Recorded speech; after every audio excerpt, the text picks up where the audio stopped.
Alright, everybody, so today we're going to talk about something that no one else talks about, and it's something that really drives me up the wall. It is Bandai, a company that's extremely massive, has a ton of IPs, has a ton of products, and yet they still find a way to mess up. Like, I don't understand how they do it, but they do find ways. For example, Gundam. Gundam is in literally the top 20 biggest IPs in the world. It is above Star Wars. It is above Marvel. It makes a ton of money.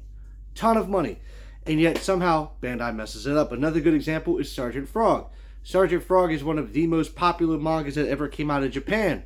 They messed that up as well. And of course, one of my personal favorites, Dot Hack. So this is what I'm going to rant about. So Bandai Japan is not the problem. They're perfectly fine. They make great IPs, they make great stories, great products. They release it. It's Bandai USA specifically that I want to talk about. So Bandai USA is obviously run by Americans. They're the American arm of the Japanese company. They're the ones that determine what comes into the United States or North America in general for the most part. And they are different is the best way I can explain this. So they've actually dropped the ball on the Gundam IP, which is phenomenal because Gundam is one of the most popular franchises in most countries. China, the Philippines, Thailand. It's like you even have random places like France. You know, it's like they're extremely popular, but in the USA it's not. And they started off really good because they partnered with Time Warner when it came to Cartoon Network, and they got Gundam on like the original Cartoon Network Toonami block. So that's how we heard about Gundam Wing.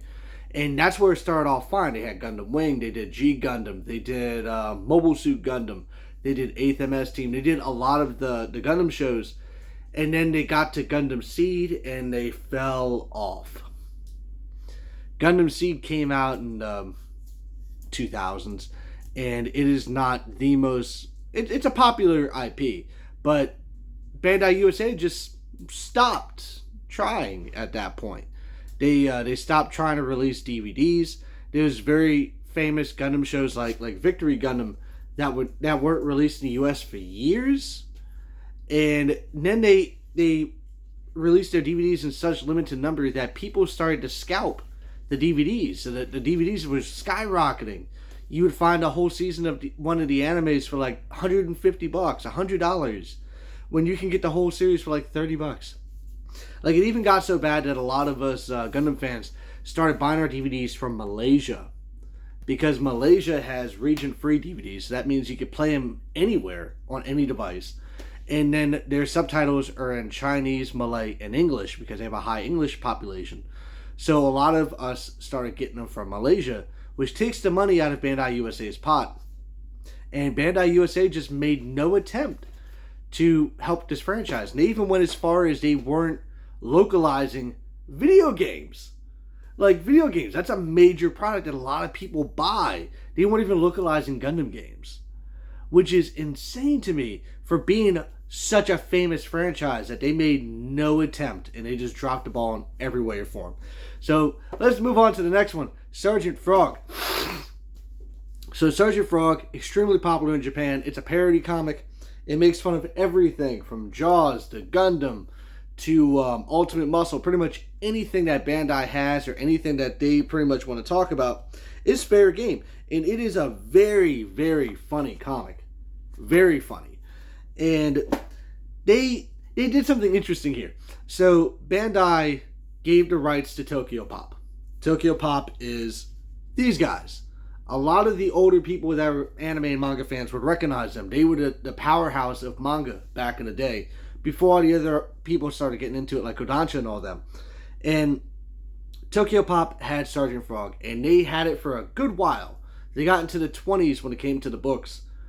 And then Tokyo Pop went pretty much bankrupt because of the manga and anime bubble that blew up in the 2000s.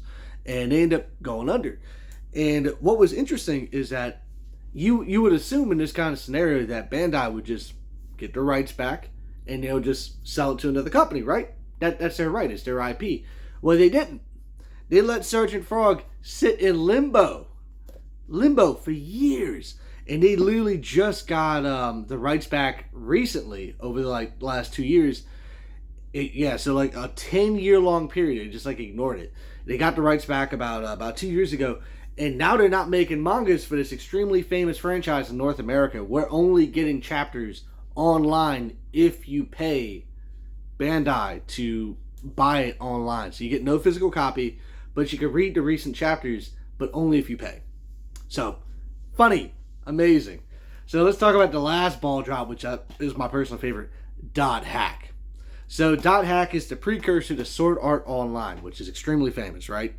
So Dot Hack, extremely popular. The first game came out, did extremely well, and then they released the second game, and then the third, then the fourth. And the way Bandai did it, keep in mind, Bandai USA, is that they released the first game with a massive amount of numbers.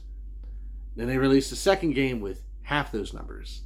Then they released the third game with half the second game's numbers. Then they released the fourth game with half the third game's numbers. So 4 games, continuous story, okay? So because of how they did it, because of how stupidly they did it, the fourth game is considered one of the top 5 rarest PS2 games and goes for over $400 because Bandai USA wasn't smart enough to make enough copies for everybody, even though the copies were selling. So they made no attempt to rectify that in any way. And matter of fact, they didn't even do a master collection of this yet. They didn't even re-release the series at all since the PS2 games. So a lot of fans never played 3 and 4 because of how much money they cost. So, phenomenal story. And it even leads into GU. So if you play Dot Hack GU, which is on the PS4 as a collection, you may not know half the stuff that's going on because you never played the original Dot Hacks. Because Bandai USA is that kind of company. That kind of company. Pure, amazing incompetence. Pure.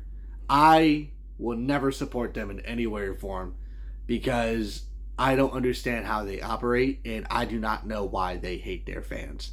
Because they hate their fans, clearly, based on everything they've ever done. And Bandai Japan has made no attempt to fix them or to help them. But it's okay, though, because Bandai USA will release Tekken on time, but nothing else. Fun fact. They're the same people that they made the Little Muscle Men back in the 80s. And they're also the same people that never gave us the cartoons that would be successful. You know, Bandai.